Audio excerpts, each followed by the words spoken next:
Pretender que el mal no existe, solo lo hace más amenazante y grande. no miedo de cerrar tus ojos. Ellos Ya están aquí. están aquí. Creencias religiosas. Pocos o muchos son los testimonios, son las evidencias de aquella época. Una en particular, un lienzo, una pintura que hasta el día de hoy sigue generando grande controversia. Un maestro que para su tiempo, su talento, se dice estaba adelantado. El día de hoy quédate con nosotros porque estaremos hablando de Leonardo da Vinci y el lienzo de la Última Cena. Esto es Tiempo Paranormal. Comenzamos.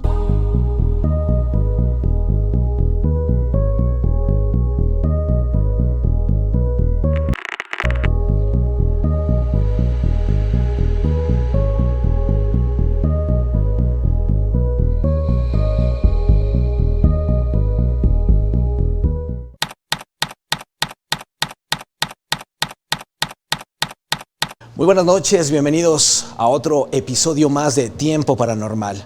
Los invito a que se queden con nosotros, a que compartan la transmisión. Estamos, les recuerdo, a través de todas las plataformas de atiempo.tv. Mi nombre es Ociel Ochoa y el día de hoy traemos un tema especial, un tema que para muchos sé que va a generar controversia, opiniones divididas y demás. Te invito a que te quedes hasta el final del programa y por supuesto nos dejes tus opiniones. Dentro de un convento muy pequeño en Milán, descansa una obra que cambió el mundo del arte para siempre. Una obra maestra de uno de los más grandes artistas de la historia, la pintura de la Última Cena de Leonardo da Vinci. Sin embargo, el paso del tiempo no perdona a nada ni a nadie, mucho menos el legado de un genio. Durante más de 20 años, un grupo de restauradores de arte han estado inspeccionando hasta el último detalle del mural de Leonardo da Vinci y los resultados fueron peores de lo que jamás hubieran imaginado. Apenas un 20% de la obra original seguía siendo visible. Prácticamente nada de lo que pintó Leonardo da Vinci en aquella pared podía verse aún. Era imposible comprender la verdadera naturaleza de una obra que conmocionó al mundo entero a finales del siglo XV, pero había un motivo por el cual el líder de la restauración habló con uno de los más importantes historiadores del arte en toda Italia. Desde hacía décadas había rumores de que no existía una única Última Cena, que Leonardo, sabiendo que el destino de esa pintura en una pared de un convento era desaparecer con el paso de los años, quiso asegurarse de que su obra permaneciera intacta y sobre todo protegiera algún secreto, o mejor dicho, protegida en algún lugar.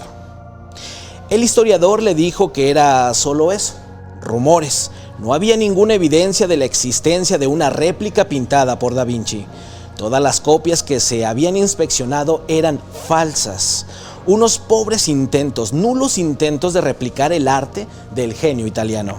Sin embargo, el equipo había iniciado una búsqueda para encontrar esa supuesta Última Cena. La esperanza para descubrir cuál era la visión original de Leonardo, y aunque pensaba que la búsqueda no los llevaría a ningún lugar, aceptó unirse a esa investigación. La búsqueda de la Última Cena perdida había comenzado. El primer paso era reconstruir el pasado, mirar hacia atrás, en ese momento en el que Da Vinci cambió la historia del arte para siempre. En el siglo XV, Italia se convirtió en la cuna del Renacimiento y Milán en uno de los epicentros de ese movimiento cultural que quería enterrar la oscuridad de la Edad Media y ofrecerle al mundo una nueva concepción del ser humano basada en los ideales clásicos. Y por aquel entonces, la ciudad o estado más rica del país estaba en manos de un solo hombre, el duque Ludovico Sforza, que desde que obtuvo el poder de Milán en 1481, quiso encubrir su tiranía a través de el esplendor del Renacimiento. De este modo, el noble se convirtió en mecenas de muchos artistas a los que usaba para convertir a Milán en la sede de esta nueva era del arte. y entre todos sus proyectos, puso su mirada especialmente en un pequeño convento, la iglesia de Santa María de la Grazie. Ludovico quería convertirla en su panteón, el lugar de descanso de su dinastía, y rápidamente la abata a cargo del convento vio una oportunidad. Le preguntó al duque si podía construirles un nuevo refectorio, la sala destinada al comedor de los monjes, adornado con frescos, pinturas dignas del esplendor de su reinado. Se dice que Ludovico, convencido por esas palabras, les proporcionaría todo lo que les había pedido. Tradicionalmente, los refectorios tenían dos pinturas, una representando la crucifixión de Cristo y la otra la última cena. La crucifixión mostraba el sufrimiento, la última cena la institución de la Eucaristía, las dos contrapartes de la teología cristiana. El fresco más importante siempre era el de la crucifixión, que Ludovico, sabiendo que no podía fallar, lo encargado al reputado Giovanni Donato de Montefarno, cuya familia había estado trabajando durante décadas en la construcción de la Catedral de Milán, pero quedaba una sola pintura, el fresco de la pared norte, la obra de la Última Cena. El duque tenía que encontrar a la persona adecuada y contra todo pronóstico confió en alguien que hasta aquel momento era un desconocido. Alguien con sueños de ser artista, que todo lo que había hecho para su mecena fueron proyectos fallidos, proyectos de esculturas y dos pequeños retratos apenas. Pero Ludovico había visto algo en él. Estaba seguro de que aquel hombre dejaría a todos maravillados. Su nombre era Leonardo da Vinci. Todo mundo pensó que aquel hijo bastardo de una granjera se limitaría a copiar lo que otros artistas habían hecho durante más de 2 siglos, en cientos de representaciones de la Última Cena, pero por supuesto se equivocaron. Da Vinci hizo algo muy distinto, algo que jamás se había hecho. Todas las últimas cenas habían ilustrado el momento en el que Cristo partía el pan entre sus apóstoles, estableciendo así la primera Eucaristía.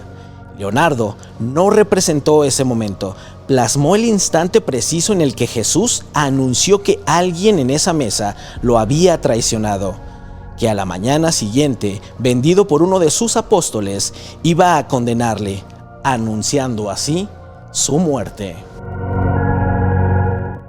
Da Vinci estaba ilustrando ese momento y quería acción y la atención dramática de lo que ocurrió en esos segundos. La noticia estallando desde el centro y atrapando a los 12 apóstoles en expresiones de conmoción, incredulidad, tristeza e incluso ira. Toda una colección de emociones humanas en una sola pintura. En un fresco que iba a ocupar la pared del convento de Milán, a diferencia de la de Montefarno, que se hizo con técnicas convencionales. Leonardo experimentó con su obra no solo el uso que había aprendido en perspectiva lineal, con ese punto de fuga en el rostro de Cristo, creando la sensación de profundidad, mezclando los pigmentos con aceites, sabía que podía crear efectos ópticos, dar una complejidad mucho mayor que con los colores planos, pero fue precisamente esa decisión de experimentar lo que condenó el futuro de su obra. Cuando en 1498 se presentó el fresco de Da Vinci, la pintura ya estaba desapareciéndose de la pared, pero eso no impidió que las noticias de la ya considerada una obra maestra atravesara toda Europa. Tanto es así que el propio rey de Francia se obsesionó con el fresco de Leonardo. Muchos documentos relataban que un año después de su coronación, Luis XII viajó a Italia para reclamar la ciudad de Milán y que lo primero que visitó, sí, fue la Última Cena, terminada apenas unos meses atrás. El rey quedó fascinado por su composición y la carga dramática de la obra, tanto que quiso transportar el fresco a Francia, cuyo arte necesitaba impregnarse del Renacimiento italiano, pero todos sus arquitectos le dijeron que era imposible. No podían arrancar la pared y transportarla sin defectos, al menos no hacia el país francés. Y en principio, ahí es donde terminaba la historia de la Última Cena, que tras siglos descansando en ese convento es solo una sombra de lo que en su día fue. Pero había llegado al lugar que necesitaban. Si existía una réplica de Leonardo, esta tenía que estar conectada con el rey de Francia, la única persona enamorada de la obra con el suficiente poder para que el artista italiano lo pintara, o le pintara, mejor dicho, una propia copia. Tenía un solo lugar en el cual buscar, un punto exacto entre Luis XII y la Última Cena.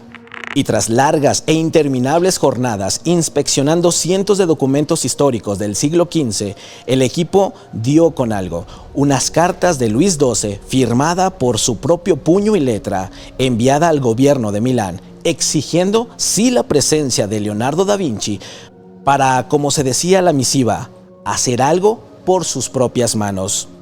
Estaba claro qué es lo que quería el rey. Si no podía tener el fresco, iba a hacer todo lo que pudiera para poseer lo más parecido a eso, una réplica en lienzo de la Última Cena. Sin embargo, en la carta no se detallaba nada más, solo había una pista más que podrían seguir. Había registros de que en el año 1509, Andrea Solari, uno de los discípulos más importantes de Leonardo da Vinci, estaba trabajando en el Château de Gallien, que el arzobispo Georges d'Amboise quería convertir en un santuario del Renacimiento. Pero lo más importante de todo es que d'Amboise no era solo un cardenal, era ministro de Estado, la mano derecha y la persona de más confianza de Luis XII. Todos los caminos estaban conduciendo a ese castillo. Estaba claro que para continuar su búsqueda, su destino era Francia. Así pues, viajaron hasta ese castillo en la región de Normandía a la espera de dar con nuevas pistas que los condujera a la réplica de la Última Cena, y en los archivos del Chateau encontraron justo lo que buscaban: un inventario que todas las propiedades del arzobispo tenía de aquellas adquisiciones, incluidas las pinturas que se habían hecho hasta mediados del siglo XVI. Se tiene la creencia que una réplica de la obra de Leonardo da Vinci había llegado sí a ese castillo. Una de las notas hablaba de un cuadro, una obra descrita como una Última Cena pintada sobre el lienzo que el difunto monseñor trajo consigo a Milán. Ya prácticamente no había dudas. Tenía que ser aquello, la réplica de la obra de Da Vinci existía, pero tenía que descubrir dónde estaba, si es que no se había perdido ya, después de tanto tiempo. Inspeccionando más en profundidad en los registros del castillo, descubrieron unas cartas firmadas por el arzobispo donde se explicaba que esa obra fue vendida el 2 de febrero de 1545. El destino, tal y como se indicaba en el circular, era la abadía de Tongerlo, un pequeño monasterio cerca de Amberes, en Bélgica. Ese era su último destino. La réplica de la Última Cena tenía que estar ahí. Y no se equivocaron. La abadía siempre había tenido ese lienzo, pero pensaron que era una copia más, una reproducción a tamaño real del fresco de Milán. Pero tal vez no era una imitación. Quizá estuvo hecha por el propio Leonardo da Vinci. Solo un análisis profundo de la obra podría dar la última respuesta. Los expertos dijeron que los trazos mostraron que Andrea Solari fue el principal artista detrás de la réplica, lo que indicaba que fueron los discípulos de Leonardo los encargados de elaborar la copia del fresco. No era una obra original de Da Vinci. Hasta el momento habían dado con lo que más querían, sin embargo, pues quedaron con un sabor agridulce. Sin embargo, cuando el sueño parecía difuminarse, un último estudio sobre el lienzo lo cambió absolutamente todo. Las pruebas con rayos X demostraron que bajo todos los personajes había los bocetos típicos de los aprendices, en todos excepto en dos, en Cristo y en Juan. Ellos habían sido pintados directamente sobre el lienzo, algo que solo al alcance de un maestro pudiera pasar. Aquello solo podía significar una sola cosa: que el propio Leonardo da Vinci los había pintado. Después de tanto tiempo, habían dado con lo que buscaban: un legado de Leonardo, una porción de la última cena que había permanecido intacta con el paso del tiempo. Sin embargo, ese descubrimiento hizo que el equipo se hiciera otra pregunta. ¿Tenía sentido que se encargara de pintar a Cristo, pero ¿por qué la necesidad de pintar también a Juan? De entre todos los apóstoles, de entre todos los personajes alrededor de Jesús, eligió a uno y solo a uno. No dejó que ninguno de sus discípulos lo pintara, como si Cristo y Juan fueran los verdaderos protagonistas de la obra. Tenía que haber una explicación. El misterio de la réplica perdida en ese momento se cerraba, pero otra surgía. Conscientes de que estaban a las puertas de un descubrimiento que podría cambiar la interpretación de la última cena, el equipo hizo una reunión con uno de los mayores expertos en la obra de Leonardo da Vinci de todo el mundo. Si alguien podría ayudarles, era él. Da Vinci, al igual que muchos otros artistas de la época, disfrutaba escondiendo mensajes en sus obras. Apasionado por la simbología, siempre hay más cosas de las que se puede ver a simple vista.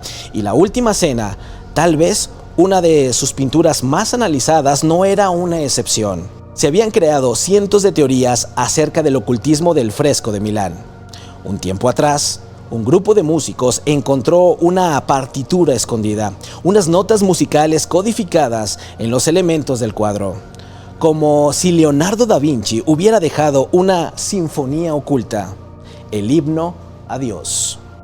Del mismo modo, muchos seguidores de la astrología hablaban de que en la última cena Da Vinci había dejado una profecía acerca del fin del mundo. Si cada apóstol correspondía a un signo del zodiaco y los 3 arcos de la sala representaban un reloj marcando una fecha, llegaron a la conclusión de que el fin del mundo llegaría el 21 de marzo del año 4006, cuando un diluvio universal azotara a la civilización, marcando la desaparición de la raza humana.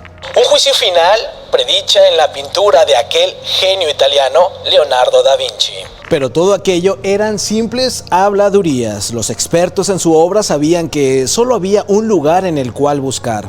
Leonardo da Vinci se había representado a sí mismo en el cuadro, en la figura de San Judas Tadeo, quien mantiene una conversación con Simón Cananeo, que a su vez estaba representando a Platón. Conscientemente, Leonardo había sustituido a 2 apóstoles, uno por sí mismo, dándole la espalda a Jesús, y el filósofo griego, que a forma no casual, en la esquina de esa mesa tenía un pequeño detalle. En la parte derecha de la escena, Leonardo da Vinci pintó un nudo, que en la simbología renacentista, un nudo simbolizaba que había una cuestión que desatar, un misterio que resolver. Y uniendo ese nudo con la presencia de Platón, muchos estaban de acuerdo en que Leonardo da Vinci estaba haciendo una sutil referencia al monte de la caverna, una alegoría del verdadero conocimiento, de la necesidad de dejar de ser esclavos de la mentira, de liberarnos de las ataduras y conocer la verdad que se nos ha sido ocultada. Leonardo da Vinci tal vez nos quería decir algo que con simbología dentro de este cuadro llamado La Última Cena. Esto es Tiempo para...